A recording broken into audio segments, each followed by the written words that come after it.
چې سرنوالو ته د کور د دروازې پرده شوه د پښتنې د لوپټې کمال دې ولیدلو.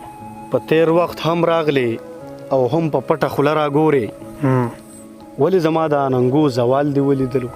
او سحر بیا داسې وي د اوښکو د زغملو انجام په کشمالي کې د نچوړ رومال دې ولیدلو. او هغه چې تا به وې که مونږ د یو بل نشو مثال مرض دې وشو هم هغه مثال دې ولیدلو. پلو یې سم که مخې واړه او ویې ویل لکه چې هی زما د زنې خال دې ولیدلو. او پروازه هسې د ژوند پاڼې څومره زر زر اوړي هغه حجره هغه د بیرې ټال دې ولیدلو. سم ډیر مسکلی دی بیگا ازار تا پسې شه دا ګناه ته کوې په ما ازار تا پسې شه. او ته باغ ته لاړې ګلان مړاوي شول او وشرمېدل که اوس پرې نه کښېنې بورا ازار تا پسې شه. دا چې د ژمي شپه د 3 بجې او خوب نه راځي که سحر مونځ مې شو که زه ازار تا پسې شه. او هغه د هرې کوڅې هر یو سپي خوړلی ملنګ هغه د هر یو کوڅې هر یو سپي خوړلی ملنګ شی په ما پسې دعا ازار تا پسې شه. او ته خو زمونږ د چینار مخې ته بنګله جوړوې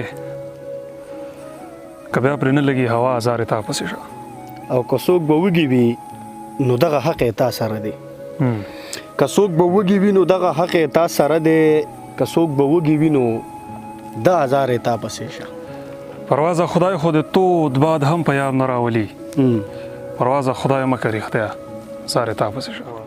قدرمنو دغه 2 کلامونه موږ د پرواز اتحاد پرواز صاحب تر څنګه د ملاګورو په دې ښایسته غرونو کې چې ډېر ښه منظرې دي تاسو واورېده زما یقین دی چې دا به ستاسو د غیرتي پښتون جلال ته یې سجده کړې ده وخت په منې زما کمال ته یې سجده کړې ده.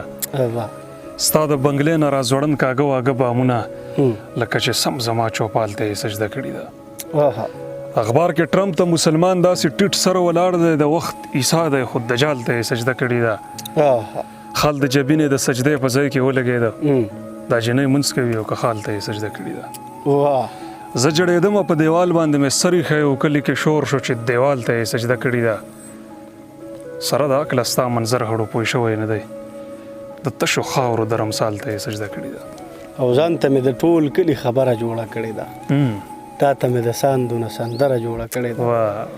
او ګرم خو خلک نه دي که راځي ورپسې یا مو خاص موږ د خپل وطن نه ملغلره جوړه کړې ده. او داسې بې تپوسه د هر چا په بلۍ مه کښېنه او ځان نه د قسم دی چې کونتره جوړه کړې. او موږ خو د حیا په مدرسه کې حیاداره کړه پیغلې نه خو تاسو زناوره جوړه کړې ده. او نشته د دې نشته په قسمت کې را معلومه شوه دا دې جوړې خدایه بې منظره جوړه کړې ده. باز بشې بچي او زه رړه وراړه زه جوټې د غرونو په سر رړه وراړه هسې خو به وایو چې جانان به وي جانان به وي ټوله شپه سیلی دغه ورړه وه وراړه وه.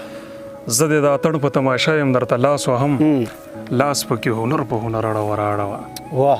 نن خو یخه شپه ده نن خو ټول کارونه شاته که نن خو تر سهره منظر رړه وه راړه وه. او د مینې دشمنان مې په خپلوانو کې راوځي د مینې دشمنان مې په خپلوانو کې راوځي او د ژوند هر یو خیرخوا مې قاتلانو کې راوځي.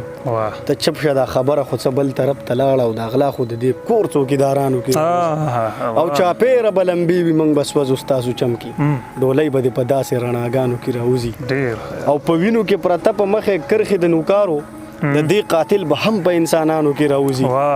او د نوي کول بچي ته هیڅ ګناه په دې کې نشته کمی به د دې وخت په استادانو کې راوځي.